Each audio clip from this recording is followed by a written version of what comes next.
Hello. So I'm using my phone today, which is kind of less stable than my camera because my camera has a tripod. But it's fitting because we will be talking about instable, insecure attachment styles. But first I wanted to note that I have ads now. A lot of you have spoke saying, go for it, get those ads on there, girlfriend. And so I listened to you because I guess I don't mind making a cent or two. I do get annoyed by having ads on YouTube, but now we're already used to it. We've adjusted to it. And that's kind of what happens after things change. You start to adjust to it, which is so strange because like at first it's like, no! We're like rejecting any sense of change, and then finally we don't even hardly notice it because it's the new. So anyways, and you also will tell yourself, I'm never going to get used to this. But then what you stop saying, I'm never going to get used to this, because you got used to it, whether or not you want to admit it.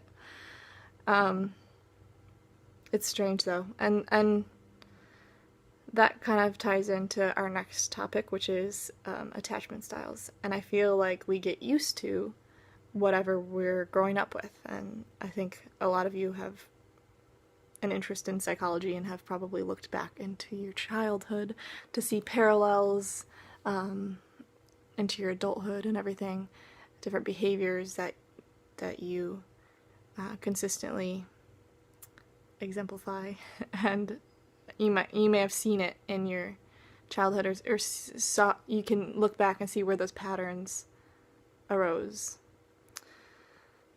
The words I'm choosing are strange, but no going back. I chose them for a reason. No, I didn't. I chose them just because they were there in my brain quicker. I had access to them. Access is a good word. Access. Okay, so you following me? Good. So, in our childhood, we grow attachment styles, and those of you who already know about this, yawn, you already know. There's, but those of you who don't know, there's secure attachment style. That's the best one. And then there's insecure attachment style. And there are a few different kinds of insecure attachment style. One is anxious preoccupied, one is anxious avoidant, and one is avoidant. And those are the main insecure attachment styles that are discussed. And then there's secure.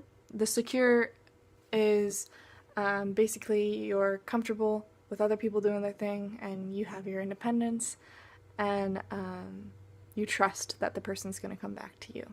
And that's due to your caregiver, who was the boss and was there for you when you needed them to be there for you, but also let you go do your thing. Insecure attachment develops from caregivers who, try their best, maybe even, but still might not be able to give you the love that you need, or in the way that you need it, or aren't as consistent, or are too dependent on you and create a codependent relationship with you. So your parents may have been great parents, but maybe didn't give you the love you needed in the way that you needed it, and maybe there was some unhealthy attachment that they developed from their parents. But regardless of how you formed this insecure attachment style, you can become an earned secure, which is you can develop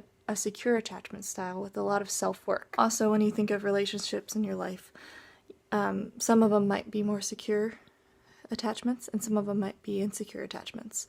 Mostly the ones I'm thinking that are insecure, if you have that attachment style, you find it in romantic relationships or very close relationships, and you kind of subconsciously try to repeat what happened in your childhood, and you look for that familiarity instead of necessarily what's healthy for you. I've just been really interested in learning more about attachment styles, and I think it's interesting knowing what yours is and how you can best manage it or work toward being more secure, because more secure relationships make for more fulfilling and healthier relationships, and also a healthier selfie. I'm wondering if I should quickly summarize each of the attachment styles so you can see which one you feel. Yeah, let's do that. So I'm glad I got the book, because it looks like I was spreading a little misinformation there with the term names. It's secure, preoccupied, dismissive avoidant, and fearful avoidant. I think I said anxious avoidant, but it's fearful avoidant. So I think that there are different, people call it different terms, different sources call them different terms. But, yeah, so I'm going to summarize all of these. First, secure style. You feel secure that you will be loved and not abandoned by those who you are close to. You feel good about yourself and good about others. That's good. That's very good. Now we got the preoccupied style, which is our first insecure attachment style. You want very much to be in an intimate relationship, but fear the other will not reciprocate. As an adult, you may keep trying out different ways to attract and keep someone's love, generally suspecting that the other person is about to lose interest. In some, you feel good about others. They seem wonderful, better than you, but insecure about your own worthiness. Now, our next insecure attachment is dismissive avoidant. This is about 25%. You have decided it is better to avoid closeness. To deal with the fear and emptiness this can create, you have developed a tough defense that goes something like this. I'm busy, going places, doing great, I just don't really need a close relationship. You may be a person of few feelings, perhaps very analytical, but you or others may also detect a telltale underlying preoccupation with the whole issue of being taken care of. For example, not liking people who are needy or self-pitying, claiming that you definitely do not need to be taken care of by anybody, and meanwhile tending to see people in terms of how they can help you get where you want to be.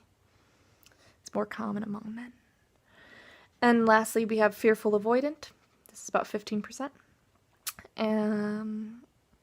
Now, you are chronically shy, anxious, depressed, and lonely.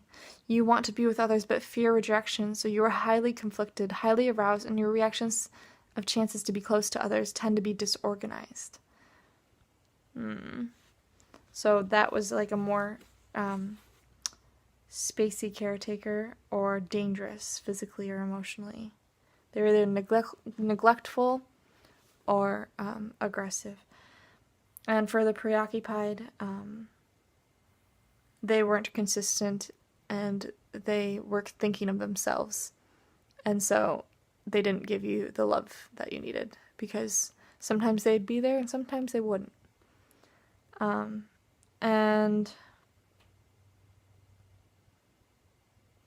And for dismissive avoidant, they probably weren't there very much.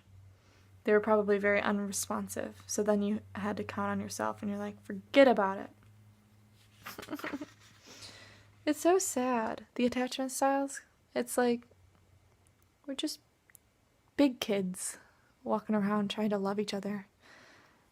So, anyways, I hope that helped someone kind of, maybe you identify with one of them. So 50-50% chance that you're secure. So that's good news.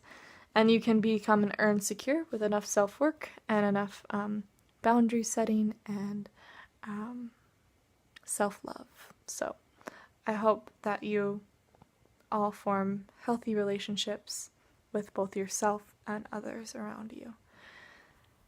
And thanks for watching, and subscribe.